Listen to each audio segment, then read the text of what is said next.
Good afternoon, everyone. Unfortunately, today we're coming to you related to a tragedy that took place where a young man was shot during the course of a forcible felony this morning about 1:12 in the morning.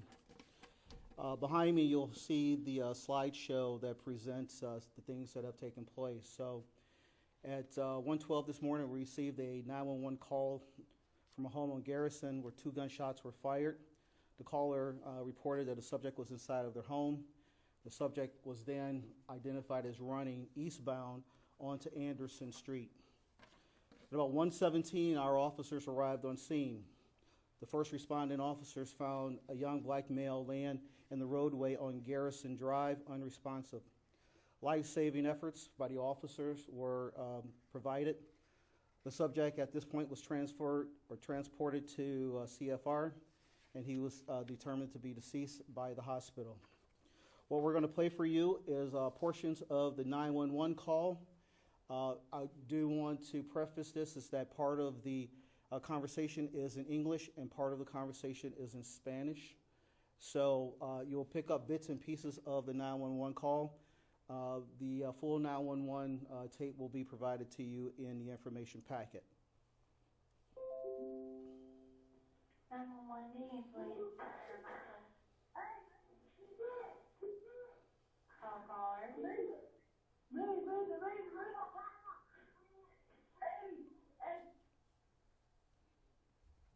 Okay. Somebody's in the house. Okay. Give me the address one more time.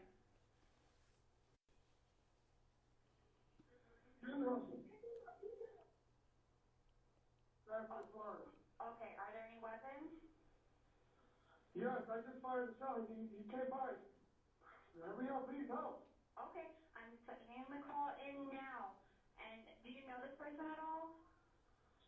No, it's a guy without a shirt. Hurry up, please. I got no one at home. Okay. Is he black, white, or Hispanic? He was like a white guy. I said, like, white. He wasn't black. He was white. Okay. How old did he look? I don't know. He was mid-20s, 30s. Okay. You said he's wearing no shirt? Yeah.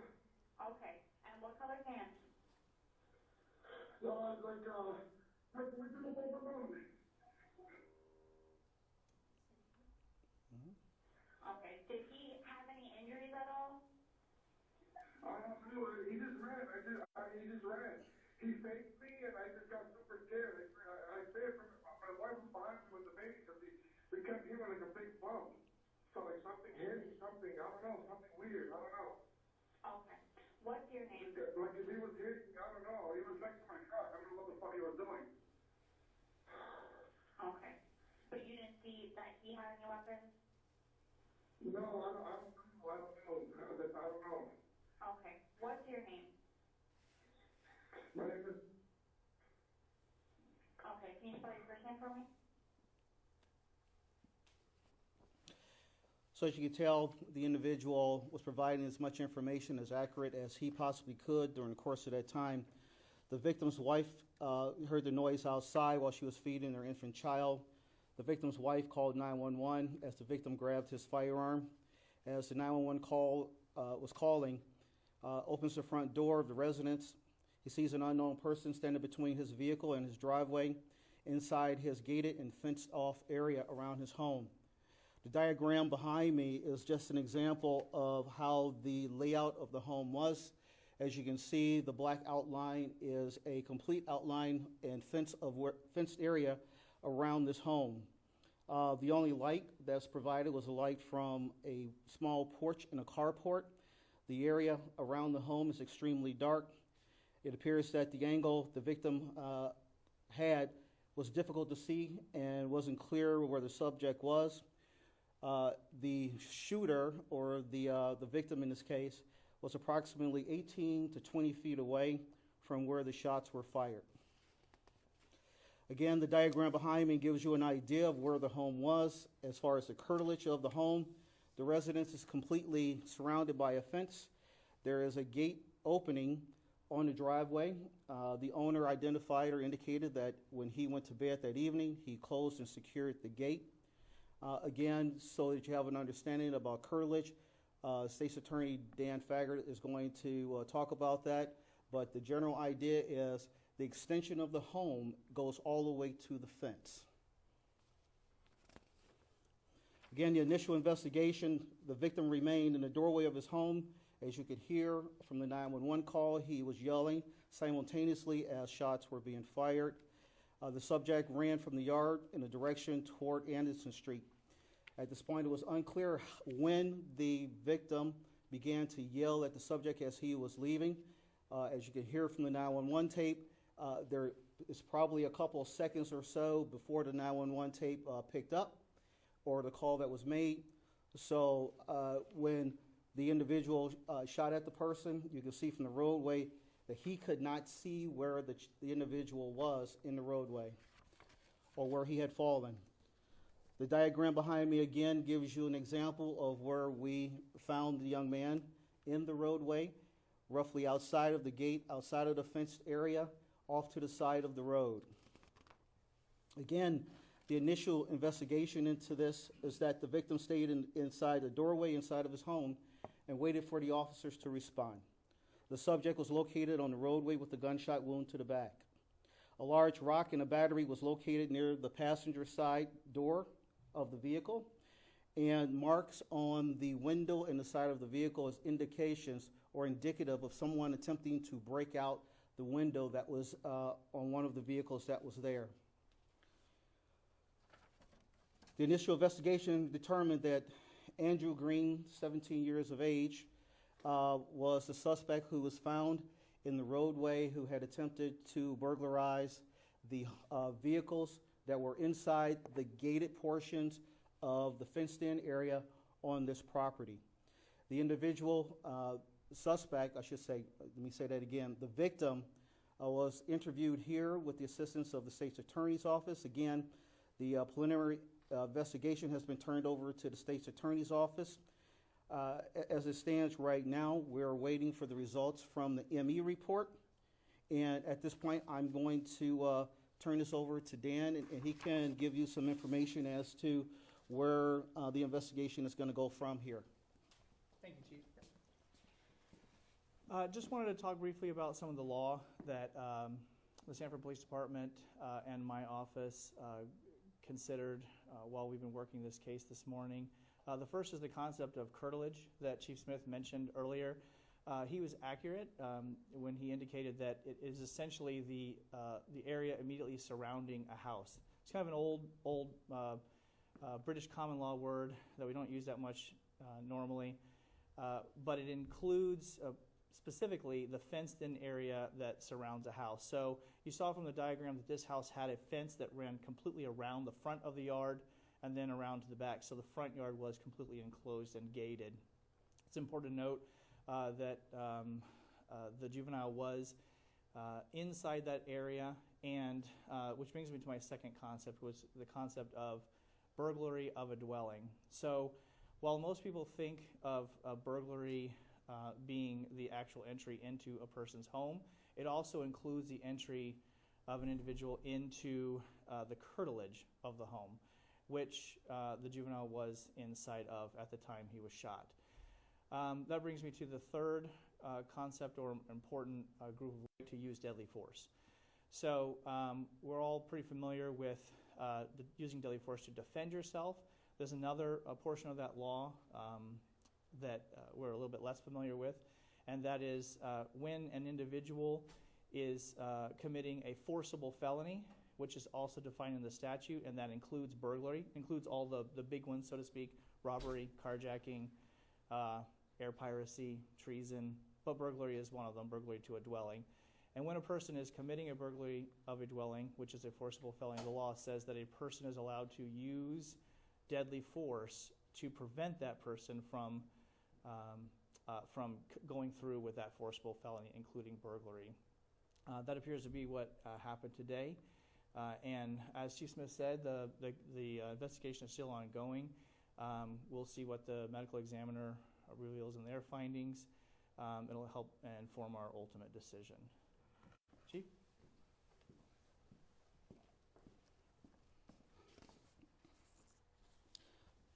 So what we want our community to understand is that this is a unique situation.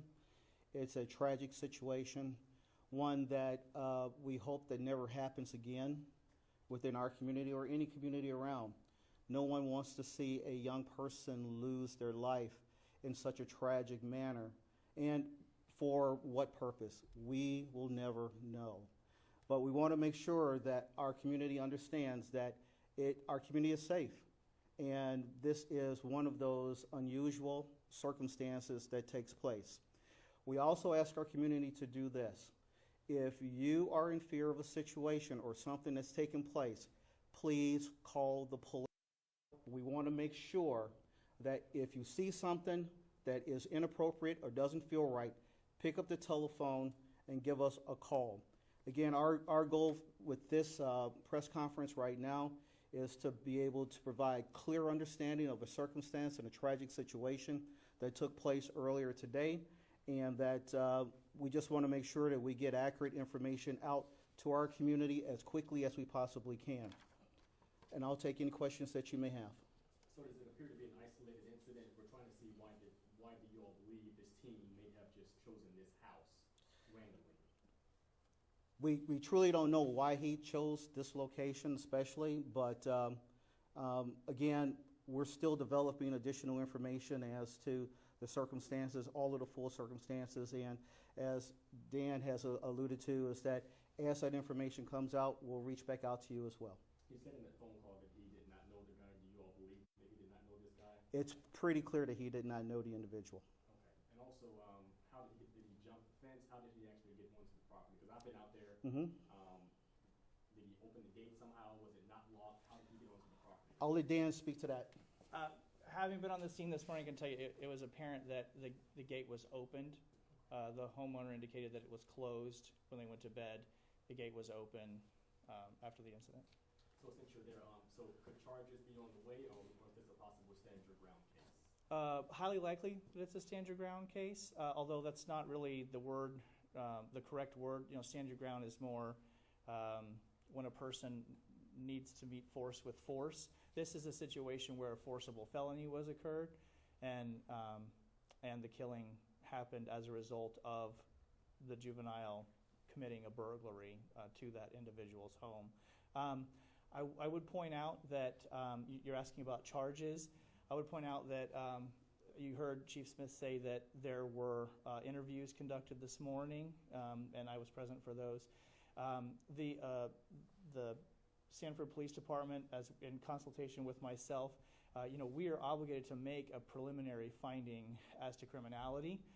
The statute that changed not too long ago now requires us to make a determination, and that determination is we have to find that there is probable cause to believe that the individual did not act in self-defense or justifiably.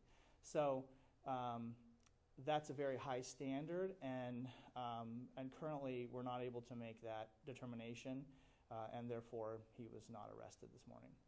So with that being said, with the gate being open, and was that team armed? We're trying to figure out, respectfully, was the homeowner in fear of his life really? He opened fire when the gate was open. Sure. And he also, was he in fear for his life, you think? Well, I can't speak for how he felt. Obviously, I can tell you that he indicated that he was in fear of his life, but mostly for his newborn child and his wife who were in the home. He did articulate that. Was there a weapon found on the team at all? No. I mean, he did have a large chunk of concrete and a car battery. So. And I do want to make one clarification. You indicated or asking a question, was the gate open? The gate was open when the officers arrived, but when the victim went to bed, he always closes his gates because he locks his cars, or he essentially wants to make sure that his property is protected. So when he went to bed last night, before this incident, his gates were closed and the latches were down. Does this team have any prior criminal history, or is this team known to Sanford Police? Yes, we are looking at him for some other things that have taken place within the community. And we're not going to get into that background because he is a juvenile right now, and until we get a determination as to if charges are going to be brought against the victim in this case, that information you understand? Okay. Can you clarify, did he actually get inside of the cars, or was he just trying to get inside the car? He was attempting to enter the vehicles. But as Dan alluded to, and I think I kind of went to this point as well, is that once you enter into that curtilage, you're essentially entered into someone's abode. And they essentially have a right to make sure that their abode is safe. You came up a few minutes late, but my last question or two. If someone coming onto your property, as far as the stand your ground, does that also cover your property as well, or just your home, legally?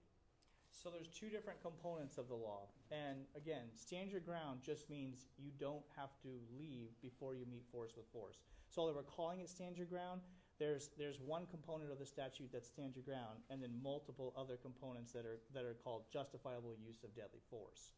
And there is a component of justifiable use of deadly force that says that when a person is committing a forcible felony, any individual is allowed to use deadly force to prevent the commission of that forcible felony.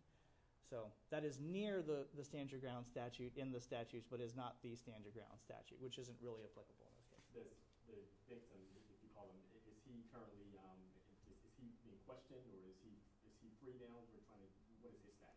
He was questioned by the members of the Sanford Police Department, and then he was released He this was morning. released, and again, when we have an opportunity to work with the state's attorney's office, once we get all of the ME reports in, we'll combine that information and then submit a packet to the state's attorney's office for review as to determine what or if charges are going to be filed.